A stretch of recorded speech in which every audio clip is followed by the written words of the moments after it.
আজকে আমরা যাচ্ছি শ্যামসুন্দরী মায়ের মন্দিরে। তো আমাদের অনেকদিন ধরে যাব প্ল্যান করছিলাম, কিন্তু যাওয়া আর হচ্ছিল না। তো আজকে আমরা সবাই মিলে যাচ্ছি। সবাই বলতে ওইদিকে আছে দিদি আছে, দাদা আছে আর জেনি আছে, আর আমি আর কুসুম তো থাকবোই। তো আমরা বাগবাজার দিয়ে এখন 240 ধরবো বাস। তো বাসে করেই আমরা যাব কি সুখিরিয়া স্ট্রিট। সুখিরিয়া স্ট্রিটটা কি বল, ভুলে গেলাম। সুখিয়া স্ট্রিট, হ্যাঁ সুখিয়া স্ট্রিট যাবো।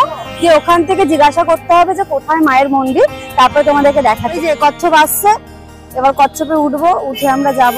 কচ্ছপের মতনই নিয়ে যাবে কিন্তু আমাদের, দেখা যাক কতদিনে যায়। এত ধীরে আসে 240, কি বলবো, মাথা গরম হয়ে যায় পুরো। দেখুন দাঁড়িয়ে আছি, কি করবো বল, ফিডব্যাক তো দিতে হবে। চ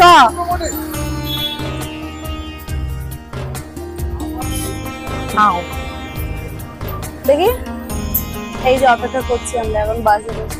কি সুন্দর লাগছে না তোকে দেখতে? না আমি তো এমনি শুনবো। ওরে বাবা,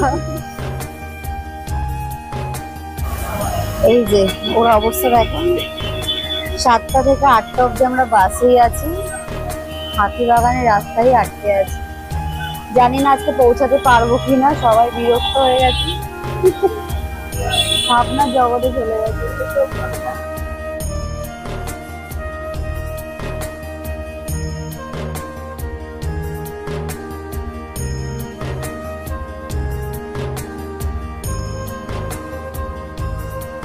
আমাদের প্ল্যানে কেউ এসো না, কারণ আমরা ভুলভাল পথে যাচ্ছি মনে হচ্ছে আমার। কারণ বাস ড্রাইভার যা বললেন যে শিবানী থেকে নেবে, হেঁটে যাও, কিন্তু আমি এত ব্লগ দেখেছি শিবানী কেউ বলেনি। ঠিক আছে, আমরা এখানে নামলাম, এখন 10 মিনিট হাঁটতে হবে, তারপরে দেখছি কি হয় না, মায়ের দর্শন পাবো। হ্যাঁ মায়ের দর্শন, কিন্তু 8টা বেজে গেছে, এটাই ভয় যে মায়ের দর্শন পাবো কিনা। পাবোই, হ্যাঁ।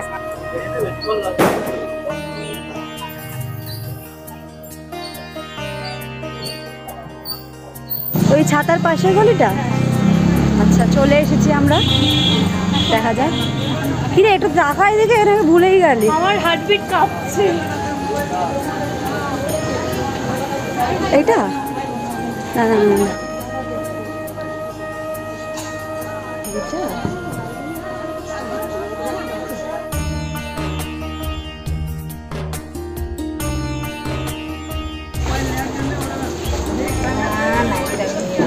চ চ, হ্যাঁ জেনি দেবে, চ চ এসে দিচ্ছে। হ্যাঁ এখন চ, ফাঁকা আছে আজকে একদম। এই গলিটা অনেক ভিড় থাকে, ফাঁকা। হ্যাঁ ওটাই তো দেখছি, কি ভাগ্য আমাদের। ভিতরে চ।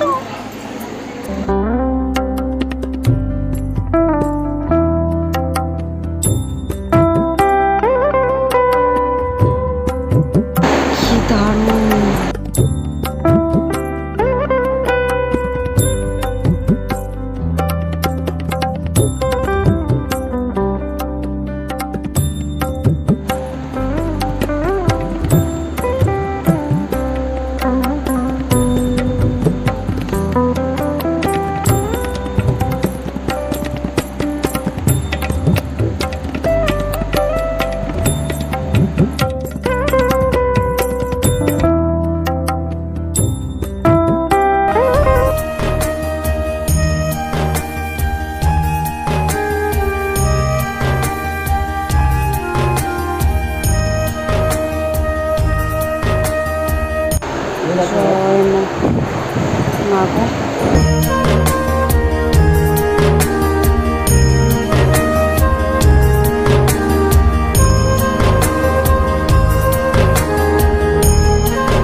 মন্দির সকালবেলা মাকে 8টা থেকে দুপুর 2টো অবধি খোলা থাকে। শনিবার প্রচুর ভিড় থাকে, 3টেও বেজে যায়। আর মাকে যে 28টা শনিবার দর্শন করবে, মাকে সব দেশ কেটে যায়। যে যার দোষ চলছে, মানবিক হোক সব দোষ কেটে 28টা শনিবার, এক বছর মধ্যে 28টা শনিবার কমপ্লিট করলে সব ভালো। আর মাকে দুবেলা ফ্রিতে ভোগ প্রসাদ, দুপুর 12:30টার সময়, বিকাল 6:30। সবাই জয় মা শ্যামা, জয় মা শ্যামা।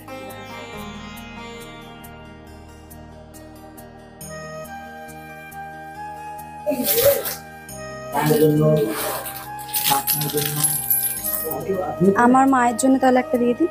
হ্যাঁ, থ্যাংক ইউ। এটাও দিয়ে দেবেন। ধন্যবাদ। মায়ের দর্শন করার পর আমরা এতটাই এক্সাইটমেন্ট ছিলাম যে আমরা আমাদের মাইক অন করতেই ভুলে গেছি। আর এখানে আমরা আমাদের অনুভূতিগুলো শেয়ার করছিলাম, যেগুলো আর শোনা যায়নি। যাই হোক, কি আর করা যাবে। কিন্তু মায়ের দর্শন খুবই ফাঁকায় ফাঁকায় করেছি আমরা। এটা কতদিন ধরে, মানে এটা 1 বছর হয়েছে। এক এক বছর বছর ধরে এরকম মেশিনে ঘরের ঠাকুর, হ্যাঁ, ঘরের একটা ছেলে ছিল পরশুদিন, বড় ছেলে 22-24 বছর বয়স। ভিতরে মাকে অনেক করে কাঁদছে, খুব কাঁদছে, বলে মা আমার দেখা দে, মা মন্দির থেকে বেরিয়ে আর গলির মুখে আমি বসে আছি। মা আলতা পেরে শাড়ি করে ছেঁড়া ভিক্ষা চাইছে তোর কাছে, এবার ভিক্ষা দে না বাবা, কিছু খাবো দে না। বলছে মা বলছে টাকাটা 500 টাকাটা ভাঙি, ওরা 500 টাকা ভাঙিয়েছে, ভাঙিয়ে এই মাসিকে 10 টাকা দিয়েছে, আর একটা মাসি তাকে 10 টাকা দিয়েছে, আর ওনাকে গিয়ে দিতে গেছে দেখছিলাম। এবার নব মন্দির চাক করে ঘুরেছে, ঘুরে হচ্ছে দিদি আলতা পেরে শাড়ি পরেছে না, একটু শাড়ি, আর এখানে তো জীবন আলতা পেরে শাড়ি পরে আসে না, এখানে আমার সবাই বলছি। বলছে এক্ষুনি আমার ওই বাবার মন্দিরের সামনে ওই মুখটায় বসেছে, টাকা চাইলো, আমি বললাম ভাঙিয়ে নিয়ে আসি। কোথায় গেল কোথায় গেল বলে আরও কান্নাকাটি করে, মা তুই দেখা দিলি কিন্তু আমার ধরা দিলি। শুধু এনার স্মরণ করতে, স্মরণ ছাড়া মুক্তি। এই সিঁদুরটা সবাই করতে, সিঁদুর দিয়েছে, হ্যাঁ দিয়েছি। কাজে কর্মে যাবে, বাচ্চা কাচ্চা পড়াশোনা লেখা, পরীক্ষা দিতে যাবে, পড়িয়ে দেবে, এই হাতে এই দিন। আমি জানি না, আর আমি এখানে আমার খেলাধুলায় মানে কিছু বলার নেই। আমি তো বলছি আমার পেছনে আমার শুধু আমাদের এই কালী পুজোর দিনে 6 কোটি টাকা শুধু গয়না কিনেছি, 6 কোটি টাকা। এই যাচ্ছিলাম, খিচুড়ি প্রসাদ তো পাইনি, কিন্তু তুমি দিলে। এক্ষুনি দেবো তো, হ্যাঁ ওরা খুব মিষ্টি মিষ্টি কথা। আসছি। আসছি। আমরা ভিডিওটা এখানেই শেষ করলাম। মা সবাইকে ভালো রাখুক, রক্ষা করুক। জয় শ্যামসুন্দরী মায়ের জয়। কালী নামে দাও রে বেড়া